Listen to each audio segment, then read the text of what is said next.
Okay, so recital week na, no?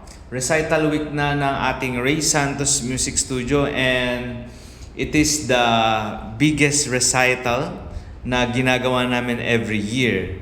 Ang lagi nga namin sinasabi is the grandest recital of them all, no? So, bakit daw grandest recital, no?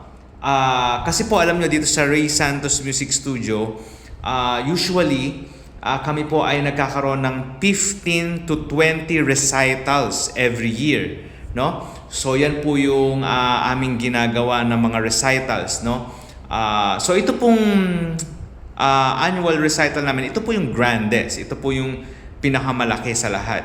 So kaya po ang tawag namin dito is the grandest recital of them all. Yan. So medyo mas matagal po itong recital na to kaysa sa mga ginagawa naming mga mini recitals, no? Usually po yung aming mga mini recitals is 40 minutes, 30 minutes, or 2 hours. Ito po, no? Itong aming annual recital is usually nagpo 4 hours or more. So kaya po ito ay medyo mahaba, and yeah, this is the grandest recital. So ito yung pinakamalaking event namin sa buong taon. Tapos makikita nyo rin yung aming mga students, no, na individual silang kakanta, tutugtog, no. Usually ang mga nasali dito is yung mga students na medyo matatagal na sa amin. Like for example, 1 year na sa amin, 2 years or 3 years. Although meron din namang mga nasali dito na after 10 sessions nila, yeah, at kaya naman nilang tumugtog na, nakakasali naman sila. So yan yung aming Ray Santos Music Studio, the grandest recital of them all, no? So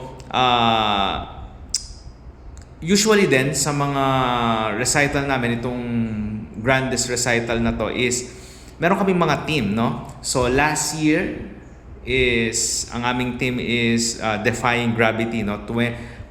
That is our 19th year.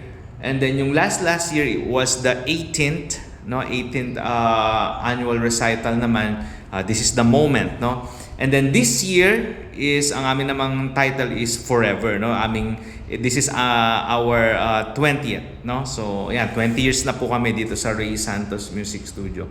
So mga minamahal naming mga parents and students, hope to see you there June 7, 2026. Dito po tayo sa Pavilion Mall, dito po sa Biñan, Laguna. So we'll see you there. Okay? So God bless, and forever the grandest recital of them all.